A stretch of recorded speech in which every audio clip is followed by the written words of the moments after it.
Hey Star Trek fans, Dan Gunther here, back with another round of Easter eggs and canon connections in an episode of Star Trek Picard. This week we're looking at Season 3, Episode 2, Disengage. Now, I don't quite have as many Easter eggs that I had with the season premiere, but there's still quite a few, so let's get right into it. Before we get into the Easter eggs from this week's episode, I do want to pop back to a question I had last week, which was the identity of this species from the Bridge of the Titan that we saw in that first episode. Now, I got a few responses from viewers who felt that she looked a lot like a changeling from Star Trek Deep Space Nine, Odo's people, the leaders of the Dominion.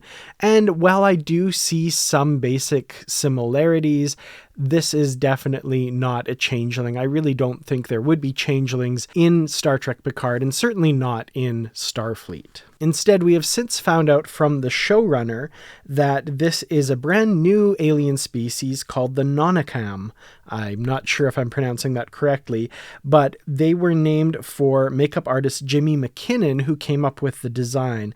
Nonacam is just McKinnon backwards. So mystery solved. This person did have some familiar features, but is a species we have not seen before. Also, something that was present in last week's episode that I didn't note and is also present in this week's is this wonderful introduction with the Star Trek branding at the start of the episode. I do love how each series features a different ship. At the beginning, we have the Enterprise in Strange New Worlds, the Cerritos in Star Trek Lower Decks, and of course the Titan A here in Picard. Now, something that's hidden in this is also the Shrike, the main bad guy ship that we're first introduced to at the end of episode 1, hiding in the nebula clouds here. Very nice touch. I love it.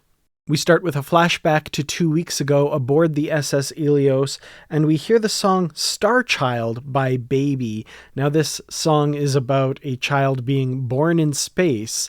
Could that have some sort of connection to our character here? Ed Spillier's character, who gets a name later in this episode, we find out he is in fact named Jack Crusher, after Beverly Crusher's first husband who died while serving with Picard on the Stargazer, mentioned throughout TNG and seen in holographic form in the 4th season episode Family. Now, Jack mentions that his ship, the Ilios, is a Mariposa medical ship.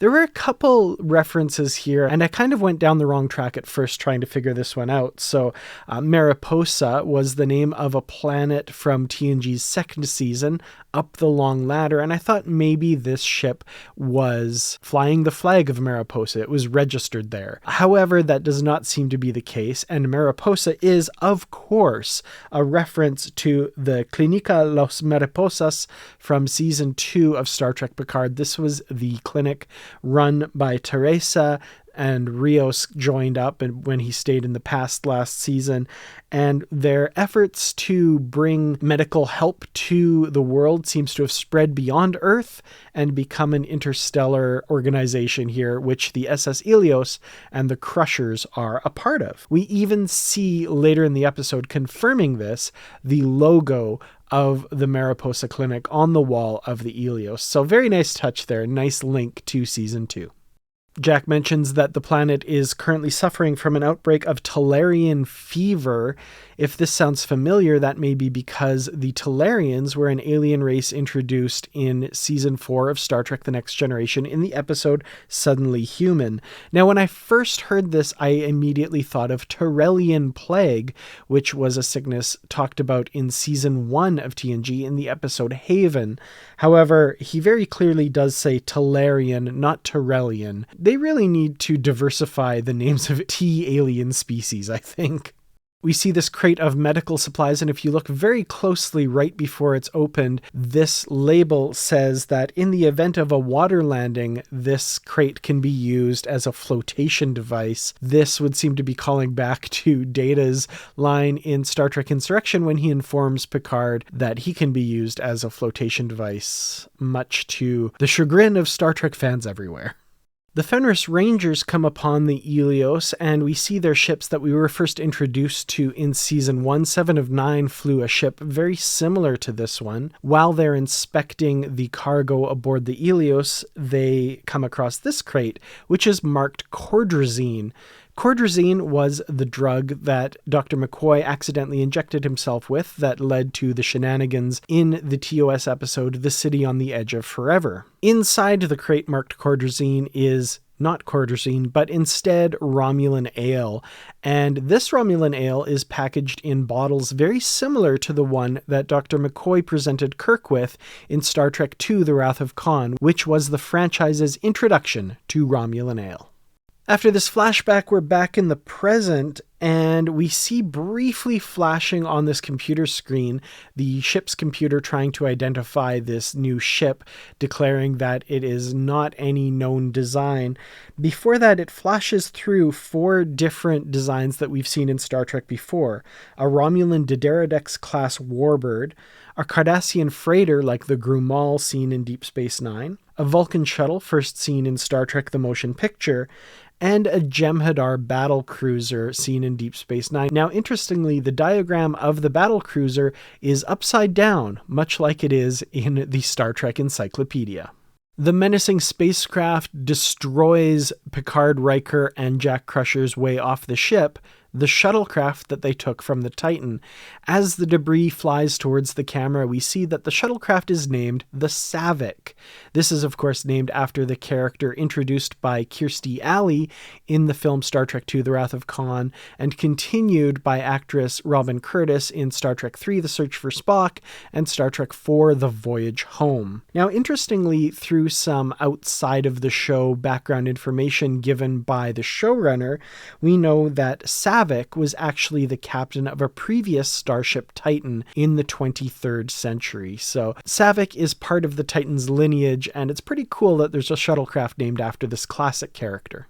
On the Ilios, we see several items that are connected to Crusher's past. We went over a number of them in the previous episode. We see a few more in this episode. First of all, we have this moon painting, which was seen in Beverly Crusher's quarters in several episodes of The Next Generation. We have this small model of a molecule that graced Crusher's desk in The Next Generation. It was most notably seen being played with by this Ferengi in the TNG episode Rascals.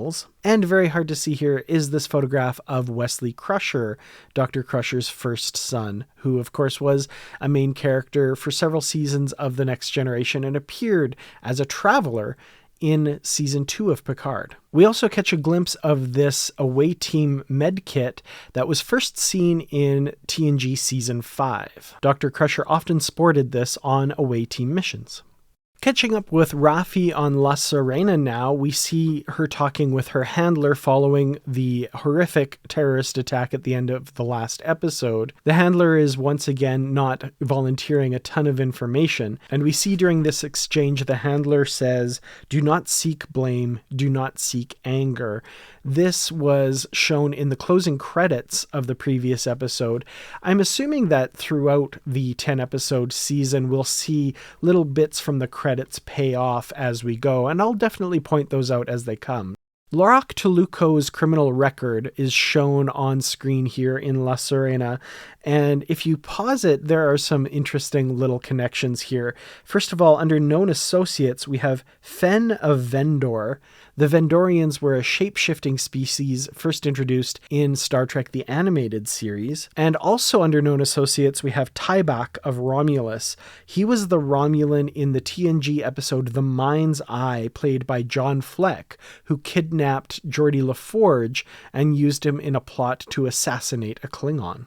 After that, we get the criminal record of Sneed, a Ferengi criminal, and under that one, there's also some great Easter eggs found in the known associates section. First of all, we have Morn of Luria. Morn was the barfly seen frequenting Quarks throughout the run of Deep Space Nine. We have Quark himself, Brunt, another Ferengi, played by the very versatile Jeffrey Combs, who appeared in many episodes of Deep Space Nine. And we have Thadian Okona, who was, of course, introduced in the TNG Season 2 episode The Outrageous Okona, and was most recently seen in a couple episodes of Star Trek Prodigy. Also seen here is Jay of Earth. We'll find out later that this is the Jay that Raffi was previously associated with and the father of Raffi's son, Gabe. Also in this criminal record is the fun detail that Sneed was arrested for arson on Deep Space Nine. There's a great scene here between Seven of Nine and Captain Shaw, in which Seven asks if Shaw wants to be remembered as the captain who let two legends die. This put me in the mind of Captain Harriman in Star Trek Generations, who probably had a very bad reputation after James T. Kirk was lost during the Enterprise B's first mission. And I have to wonder if that's going through Captain Shaw's mind as well, as we'll see that Seven of Nine does convince him to intercede on behalf of Jack Crusher, Picard, Riker, and the Ilios. Jack Crusher talks about various people coming after him and Dr. Crusher on the Ilios, including a couple of people dressed as Starfleet officers who tried to prime direct him into an early grave. This is, of course, a reference to the Prime Directive, Starfleet's General Order 1, about non-interference in the development of alien civilizations. In the scene with Seven and Shaw, we also see these models of the USS Titan, the three that we know of from Starfleet history, the current one, the previous Luna-class command of Riker's, and the one from the late 23rd century commanded by Captain Savick. Just as the enemy vessel is tractoring the Ilios in, we get this gorgeous scene where the Titan warps in and breaks the tractor lock between the two vessels. This really reminded me of a sequence from the TNG computer game, A Final Unity, near the beginning of the game when you have the option of using the Enterprise to break the tractor lock between a Goridian warbird and a scout ship. And I really loved that game, and I'm almost certain this isn't what they're directly referencing in this episode, but I love that this reminded me of that game.